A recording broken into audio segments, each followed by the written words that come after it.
करते हैं। सबसे पहले हमारे पास है क्वेश्चन नंबर 1। क्वेश्चन नंबर 1 में हमें गिवन है limit of 4n plus 5n whole power 1/n where n is approaching to infinity. तो इसका सॉल्यूशन देखते हैं। इस वीडियो को जब आप पूरा वॉच कर लेंगे तो आपके लिमिट्स के जितने भी फंडामेंटल क्वेश्चंस होते हैं वहाँ पर आपको कोई प्रॉब्लम नहीं आएगी, वो आपके सारे कॉन्सेप्ट्स क्लियर हो जाएंगे। तो आइए अब इस क्वेश्चन को स्टार्ट करते हैं। सबसे पहले इस क्वेश्चन में हम 5n को कॉमन ले लेंगे। 5 की पावर n को कॉमन लेंगे तो यहाँ पर बचेगा 1 प्लस 4/5 की पावर n। हम यहाँ पर 5n को ही क्यों कॉमन लिए, 4n को भी ले सकते थे, बट ऐसा नहीं, ये आपको आगे चल के अभी पता चलेगा। अब यहाँ पर limit n approaching to infinity 1 plus 4/5 whole power n। अब इस एक्सप्रेशन की पूरी पावर आ जाएगी 1/n। अब जब n इन्फिनिटी को टेंड करेगा तो 4/5 क्या है, 4/5 एक ऐसी वैल्यू है जो कि 1 से लेस है। तो कोई भी वैल्यू जब 1 से लेस होती है तो उसका स्क्वायर करने पर वो वैल्यू और छोटी हो जाती है। सिमिलरली जब हम उसका क्यूब करेंगे, उसकी पावर 4 लेंगे तो वैल्यू छोटी होती चली जाएगी। तो जब उसकी पावर हम इन्फिनिटी ले लेंगे तो वह अप्रॉक्सीमेटली 0 को टेंड कर जाएगी। तो जब n इन्फिनिटी को टेंड करेगा तो 4/5 की पावर n 0 को टेंड कर जाएगी। इसलिए हम यहाँ पर हमने 4/5 आ जाए, इसलिए हमने यहाँ पर 5 की पावर n को कॉमन लिया था। अदरवाइज हम 4 की पावर n को कॉमन लेते तो हमारे पास 5/4 आता। इससे हम एक कंक्लूसिव रिजल्ट पे नहीं पहुँच पाते। अब यहाँ पर जब हम यहाँ पर लिमिट डायरेक्टली पुट करेंगे तो 5 तो यहाँ पर बाहर आ जाएगा, ये 1 प्लस 4/5 होल पावर n, ये आ जाएगा 0, और ये पावर आ जाएगी 1/∞, दैट इज़ 0। तो अल्टीमेटली हमारा आंसर आ जाएगा 5 × 1, दैट इज़ 5। इस तरीके से हमारा क्वेश्चन नंबर 1 सॉल्व हो गया। ओके फ्रेंड्स, अब हमारे पास क्वेश्चन नंबर 2 है। क्वेश्चन नंबर 2 में हमें गिवन है limit of n⁻p into sine square n factorial divided by n+1 where n is tending to infinity and where p is greater than 0 and less than 1। तो ये limit हमें evaluate करनी है। तो आइए अब इसका सोल्यूशन देखते हैं। फ्रेंड्स, इस वीडियो में हम जितने भी क्वेश्चंस ले रहे हो काफ़ी अच्छे लेवल के क्वेश्चंस हैं। तो अगर आप इस वीडियो को पूरा लास्ट तक वॉच करेंगे तो आपके लिमिट्स के मैक्सिमम क्वेश्चन में जो डाउट होते हैं वो सॉल्व हो जाएंगे ऑटोमेटिकली। तो आइए अब इस क्वेश्चन को सॉल्व करते हैं। सबसे पहले हम यहाँ पर क्या करेंगे, डिनोमिनेटर में से n को कॉमन ले लेंगे। तो न्यूमिनेटर में तो n⁻p into sine square n factorial as it is रहेगा। जब यहाँ पर n कॉमन लेंगे तो ये आ जाएगा 1 प्लस 1/n। अब ये आ जाएगा limit n tending to infinity n⁻p-1 numerator में होना चाहिए, बट यहाँ पर हम इसे डिनोमिनेटर में लिखेंगे तो ये आ जाएगा sign square n factorial. Numerator में रहने देंगे, n की पावर p को नीचे ले आएंगे तो ये आ जाएगा n⁻1 - p into 1 plus 1/n। अब यहाँ पर p जो है वो 0 से 1 के बीच में है, मतलब कि ये एक कोई पॉजिटिव वैल्यू होगी, और infinity raise to the power एक कोई पॉजिटिव वैल्यू है तो ये तो इन्फिनिटी आने वाला है। और ये 1 प्लस 1/n तो 0 हो जाएगा। जब n इन्फिनिटी को अप्रोच करेगा तो 1/n 0 को अप्रोच करेगा, तो 1 × इन्फिनिटी, और ऊपर हमारे पास क्या है, साइन स्क्वायर n फैक्टोरियल। अब साइन स्क्वायर थीटा अगर हमारे पास होता है तो उसकी वैल्यू हमेशा 0 से 1 के बीच में होती है, क्लोज्ड 0 से क्लोज्ड 1 के बीच में होती है। बट यहाँ पर वो वैल्यू 0 भी नहीं हो सकती और यहाँ पर वो वैल्यू 1 भी नहीं हो सकती है।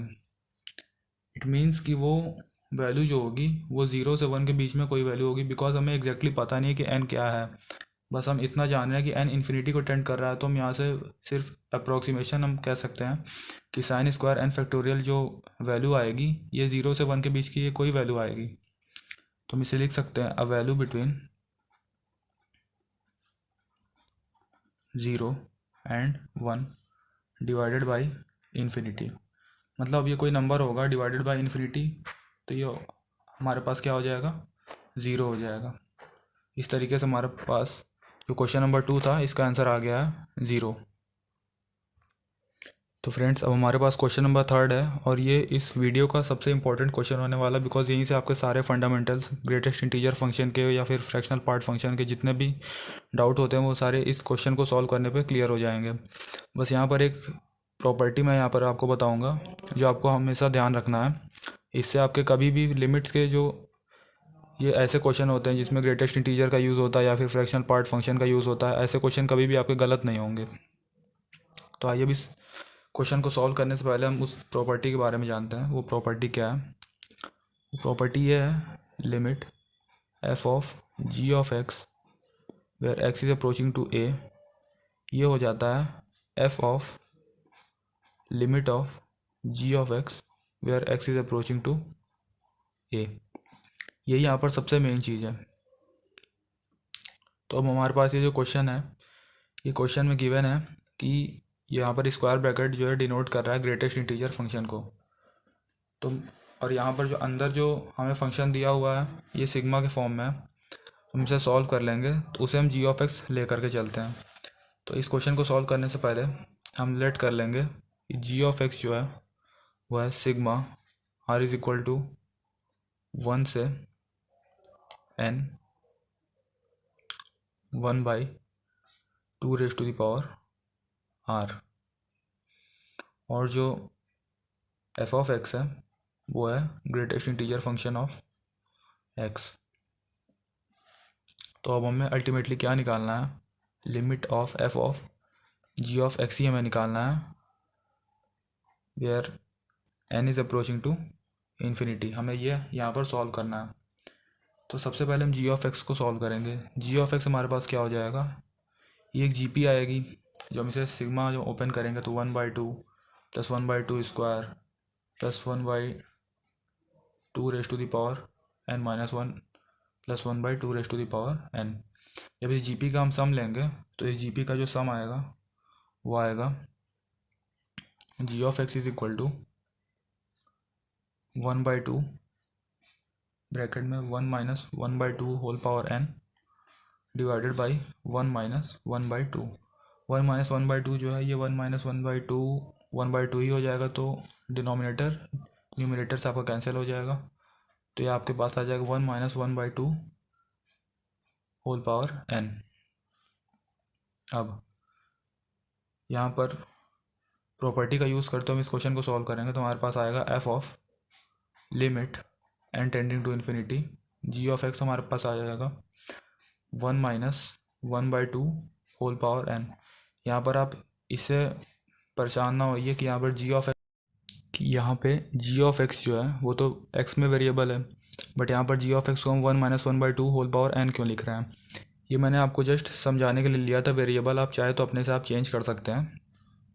तो आइए अब फिर बात करते हैं आगे। F of limit of n tending to infinity 1 minus 1/2 whole power n, जब n इन्फिनिटी को टेंड करेगा तो 1/2 की होल पावर n 0 को टेंड करेगी। बट अगर हम इसकी एग्जैक्ट वैल्यू देखें, लिमिट्स में हम जनरली क्या करते हैं, एग्जैक्ट वैल्यू को अवॉइड कर देते हैं, हम अप्रॉक्सीमेट वैल्यू लेते हैं। बट जहाँ पर भी ऐसी प्रॉब्लम्स आ जाती है जहाँ पर कि कंपोजिट फंक्शन हमारे पास होता है, जैसे यहाँ पर कि जींट ऑफ एक्स भी हमारे पास यूज़ हुआ है, जी ऑफ एक्स एक फंक्शन है वो भी यूज़ हुआ है, तो ऐसे लिमिट्स के क्वेश्चन जहाँ पर हमारे पास कंपोजिट फंक्शन आ जाते हैं वहाँ पर हम एक एग्जैक्ट वैल्यू की तरफ हम सोचते हैं, ना कि हम वहाँ पर एक अप्रॉक्सीमेट वैल्यू लेंगे। तो यहाँ पर जब हम देखेंगे तो हमारे पास आ जाएगा 1 माइनस 1/2 होल पावर n है, तो ये वैल्यू अप्रॉक्सीमेटली 0 को टेंड कर जाएगी, मतलब 0.02 हो सकती है। तो हमारे पास जो ये आ जाएगा वो आ जाएगा 0.98। ओके, अब हमें पता है कि एफ ऑफ एक्स हमारे पास है जिंट ऑफ एक्स, तो एफ ऑफ 0.98, ये 98 ही नहीं होगा, बस मैंने आपको समझाने के लिए यहाँ पर लिया है।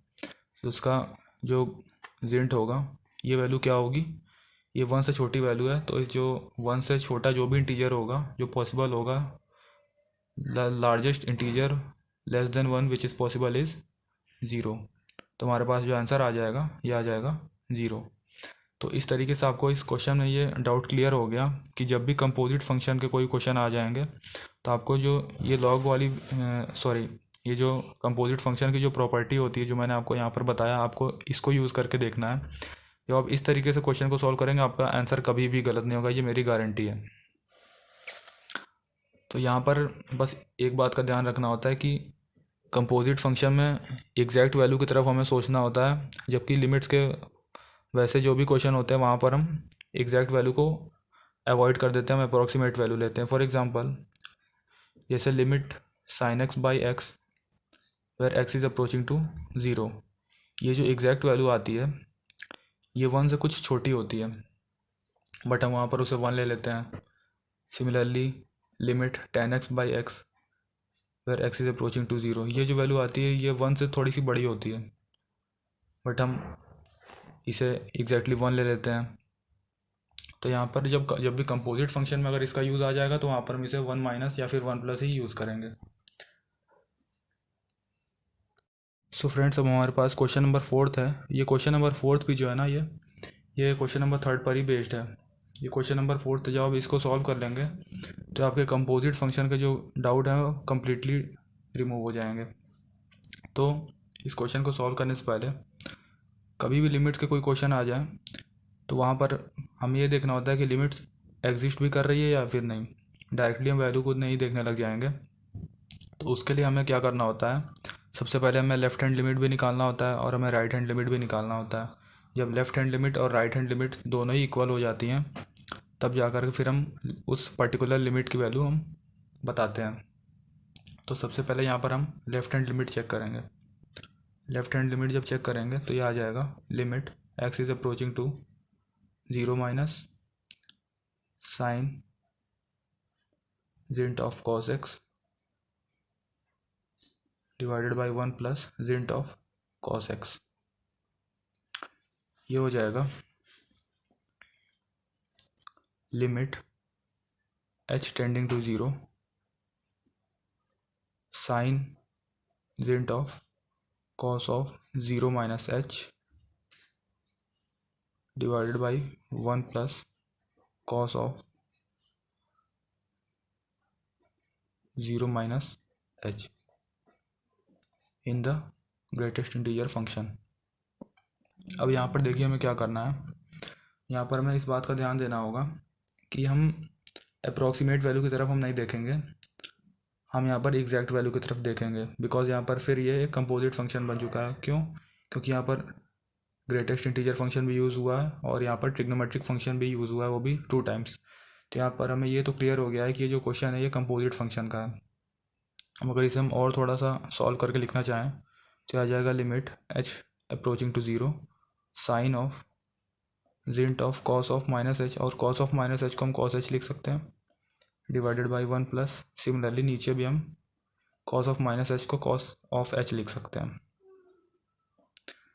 अब इसका आगे सॉल्यूशन नेक्स्ट पेज पे देखते हैं।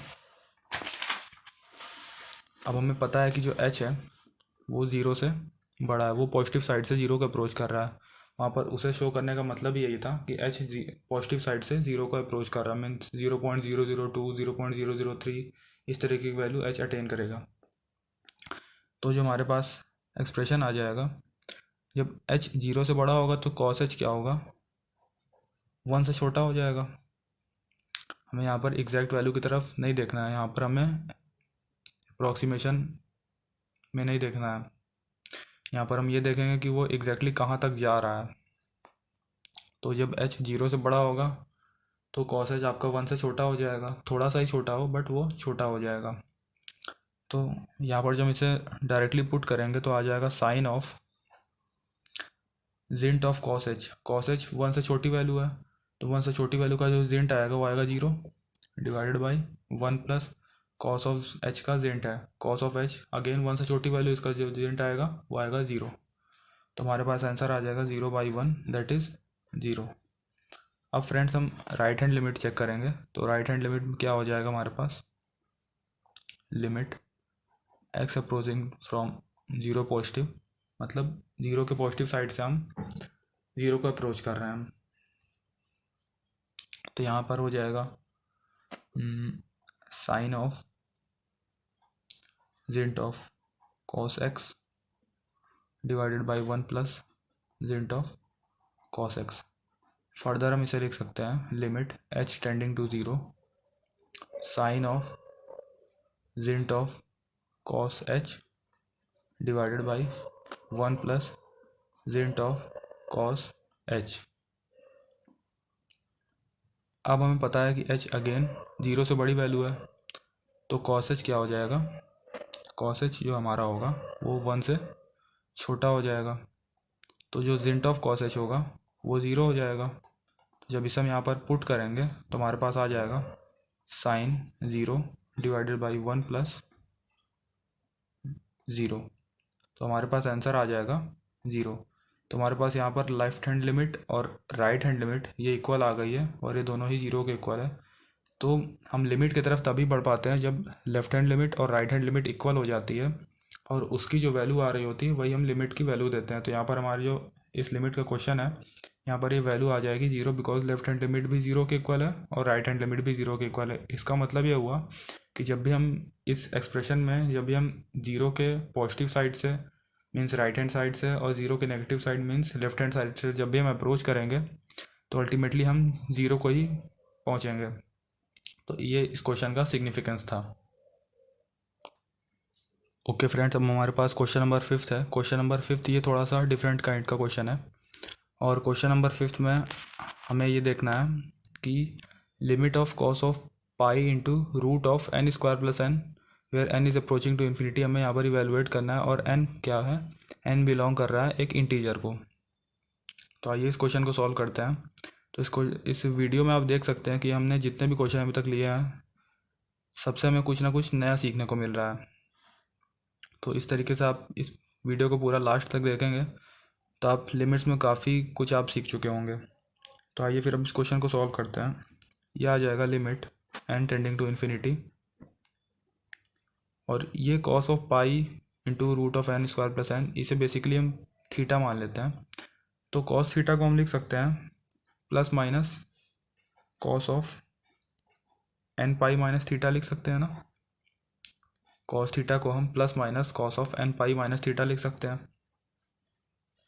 अब यहाँ पर थीटा क्या है हमारा, pi into root of n square plus N.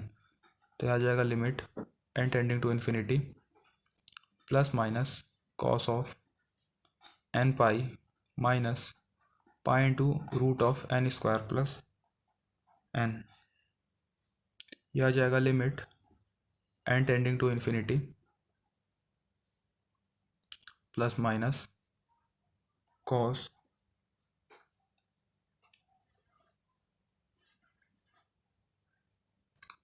Pi times n minus root of n square plus n. अब यहाँ पर जो एंगल है इस एंगल में हमें रेशनलाइजेशन करना पड़ेगा, plus minus cos pi into n minus root of n square plus n. तो ये आ जाएगा n plus root of n square plus n divided by n plus root of n square plus n. अभी आ जाएगा limit n tending to infinity plus minus cos of pi times, यह आ जाएगा minus n divided by n plus root of n square plus n. अब cos of minus theta cos theta ही होता है, तो हम इसे लिख सकते हैं limit n tending to infinity plus minus cos n pi by n plus root of n square plus n. अब यहाँ पर आ जाएगा limit n tending to infinity plus minus, तो आउटसाइड हम ले लेंगे because depending upon plus value आएगी या फिर माइनस, वो हमें नहीं पता अभी। अब यहाँ पर जो एंगल है, इस एंगल में हम क्या कर सकते हैं कि n से न्यूमरेटर और डिनोमिनेटर दोनों में ही हम डिवीज़न कर सकते हैं। तो ये आ जाएगा pi by cos of pi by 1 plus root of 1 plus 1 by n। तो 1 बाई n किसको अप्रोच करेगा? 0 को अप्रोच करेगा, बिकॉज n इन्फिनिटी को अप्रोच कर रहा है। तो यहाँ पर जब हम इसे वैल्यू जब हम पुट करेंगे तो ये आ जाएगा plus minus cos of pi divided by 1 plus root में 1 प्लस 0। तो ये आ जाएगा plus minus cos of pi by 1 plus 1, that is nothing but plus minus cos pi by 2, और कॉस पाई बाई 2 तो हमें पता है कि 0 होता है। तो इस क्वेश्चन का आंसर जो आ जाएगा वो आ जाएगा हमारे पास 0। तो इस तरीके से हम देखें कि लिमिट्स के और भी काफ़ी अच्छे क्वेश्चंस हो सकते हैं जो कि हम इस वीडियो में अभी तक सॉल्व कर रहे हैं। ओके फ्रेंड्स, अब हमारे पास क्वेश्चन नंबर 6 है जो कि मोस्ट प्रोबेबली इस वीडियो का लास्ट क्वेश्चन होने वाला है। तो इस क्वेश्चन में हमें गिवन है limit 1 by n cube into bracket में जिंट ऑफ, यहाँ पर ये जो स्क्वायर ब्रैकेट है यहाँ पर ये जिंट ऑफ x को डिनोट कर रहा है, मतलब ये ग्रेटेस्ट इंटीजर फंक्शन को डिनोट कर रहा है। तो अब इस क्वेश्चन को हम सॉल्व करते हैं। तो इस क्वेश्चन को हम इस तरीके से सॉल्व कर सकते हैं, limit n tending to infinity 1 by n cube, हम इसे sigma r is varying from 1 to n greatest integer of r square x लिख सकते हैं। और यहाँ पर अब हम इसे 1 बाई n क्यूब, और हमें पता है कि ग्रेटेस्ट इंटीजर ऑफ x जो होता है वो होता है x minus fractional part of x। तो यहाँ पर हम इसे लिख सकते हैं 1 बाई n क्यूब, तो ऐसे ही रहेगा। बट यहाँ पर जो न्यूमरेटर है, न्यूमरेटर में हम लिख सकते हैं sigma where r is varying from 1 to n of r square x minus fractional part of r square x। यहाँ पर इसे किसी और ब्रैकेट से डिनोट कर देते हैं, अदरवाइज आप फ्रैक्शनल पार्ट फंक्शन में आप कंफ्यूज हो जाएंगे। अब limit n tending to infinity 1 by n cube,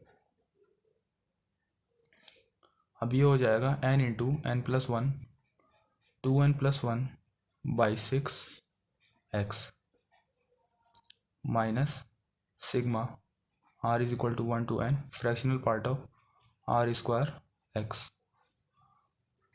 अब हो जाएगा limit n tending to infinity 1 by, अब यहाँ पर n क्यूब को हम अंदर ले लेंगे तो हो जाएगा n plus 1 2n plus 1 by n cube, और n क्यूब को हम यहाँ पर काट देंगे डायरेक्टली, तो यहाँ पर सीधे हमारे पास n स्क्वायर ही आ जाएगा into x minus limit n tending to infinity fractional part of r square x का summation r is equal to 1 से n तक बाई n क्यूब। अब यहाँ पर आप देख सकते हैं कि हमें पता है कि जो फ्रैक्शनल पार्ट होता है किसी भी नंबर का वो हमेशा लीस्ट से लीस्ट 0 हो सकता है और 1 से छोटा ही होता है, तो ये वैल्यू होगी। अब हमें पता है कि n अप्रोच कर रहा है इन्फिनिटी को, और ऐसे ही सारे अगर नंबर भी जब ये इंक्लूड हो जाएंगे अप टू n तक, जब ये सारे नंबर इंक्लूड हो जाएंगे तो भी एक कोई ये पर्टिकुलर वैल्यू देंगे जो कि एक पॉजिटिव वैल्यू होगी। अब कोई भी positive value divided by infinity वो आंसर 0 ही होगा, तो उससे ये पूरा का पूरा एक्सप्रेशन हमें समझ में आ रहा है कि 0 बन जाएगा। मतलब हमारे पास इस क्वेश्चन सॉल्व करने को अब सिर्फ ये है कि limit n tending to infinity n plus 1 2n plus 1